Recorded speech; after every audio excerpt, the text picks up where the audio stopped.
In the span of 7 days, a 20-year WWE legend said goodbye forever.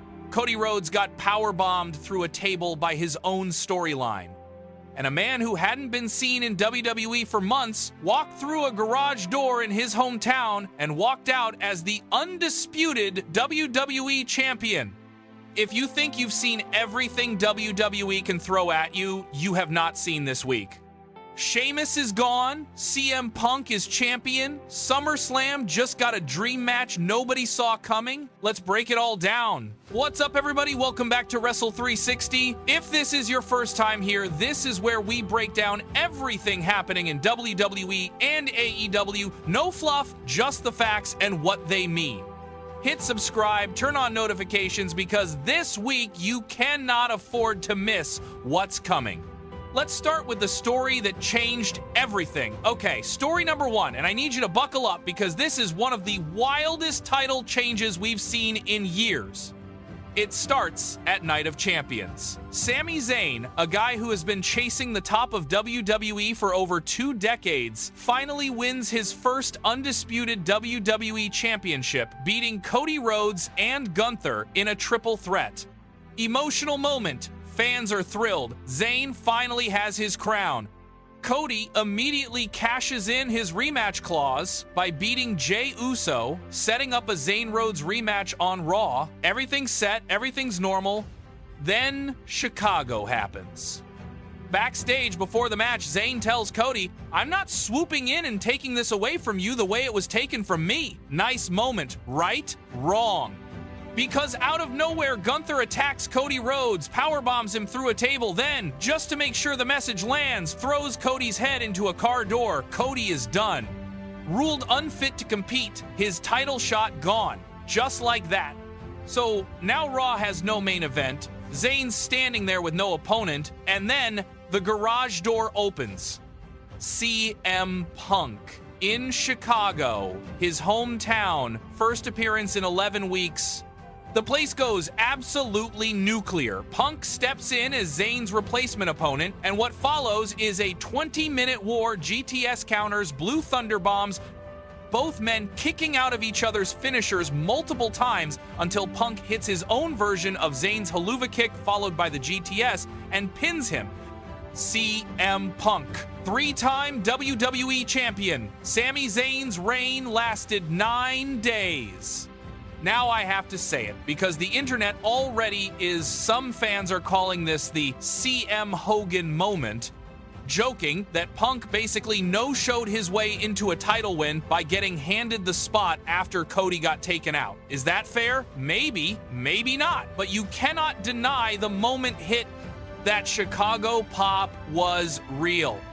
And here's the kicker on the SmackDown that followed. Punk comes out to celebrate, starts naming potential challengers, and Cody Rhodes walks out and interrupts him.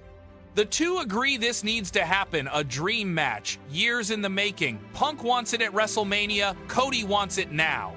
General Manager Nick Aldis makes the call. CM Punk defends the WWE Championship against Cody Rhodes at SummerSlam, their first ever singles title match at a major event ever.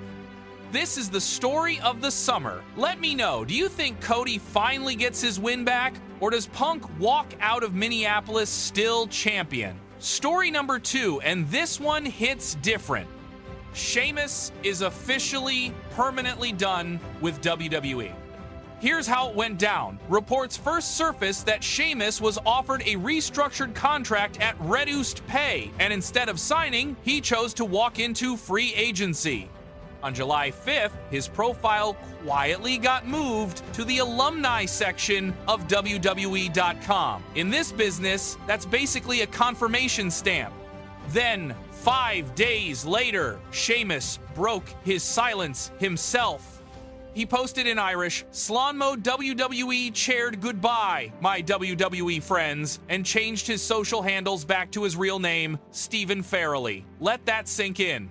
Almost 20 years with this company, signed in 2006 as developmental talent, multiple world championships, a Royal Rumble win, a Money in the Bank win.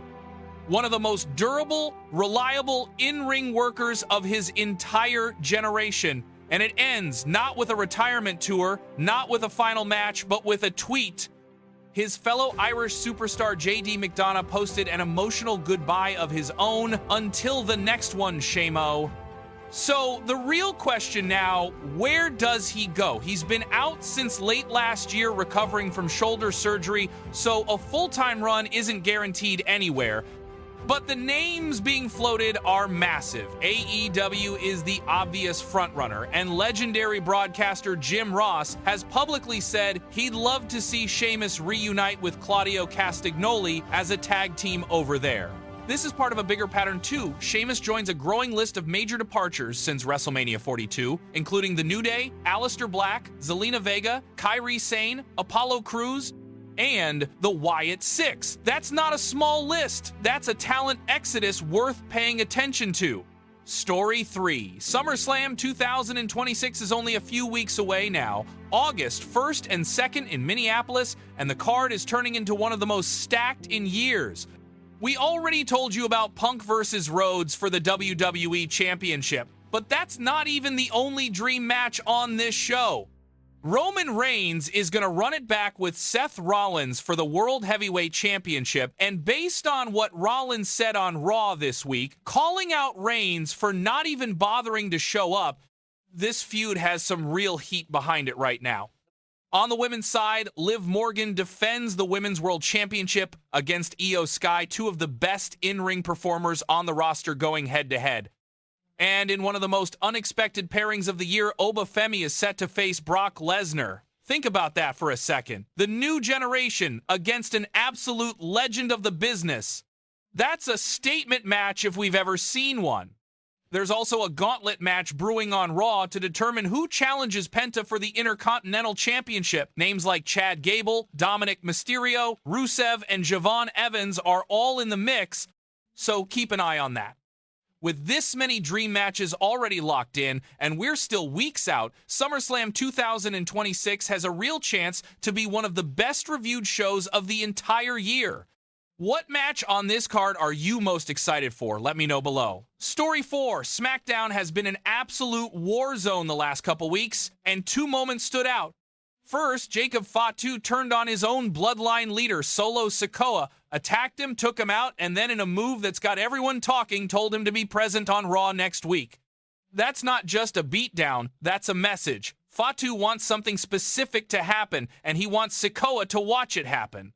This is huge for the Bloodline storyline. We've seen alliances shift 100 times in this group, but Fatu going after Sikoa directly, on camera, with a warning attached, that's not random. That's the start of something. And then Baron Corbin is back in WWE. He returned on SmackDown and immediately took out both Trick Williams and Carmelo Hayes, who were in the middle of a match at the time.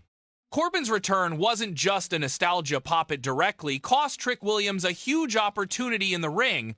2 returns, 2 attacks, 2 storylines suddenly reignited in the same week. SmackDown's creative team is clearly setting pieces in motion for SummerSlam, and it feels like we're only seeing the opening moves. And our final story, an important one for the women's division. WWE Women's Champion Rhea Ripley has been sidelined for the past several weeks, and the latest update on her injury does not sound promising for a SummerSlam return.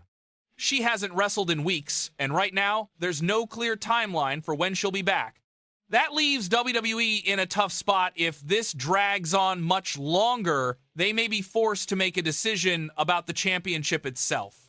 This is one to watch closely over the next couple weeks because it could reshape the entire women's title picture heading into SummerSlam. So there it is, CM Punk shocking the world to become WWE Champion, Sheamus closing the book on a 20-year career, SummerSlam 2026 stacking up to be one of the best shows in years, chaos breaking out on SmackDown, and Rhea Ripley's status hanging in the balance.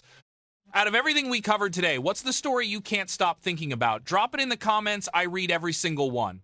If this kept you locked in, smash that like button, subscribe if you're new, and I will see you in the next one right here on Wrestle 360.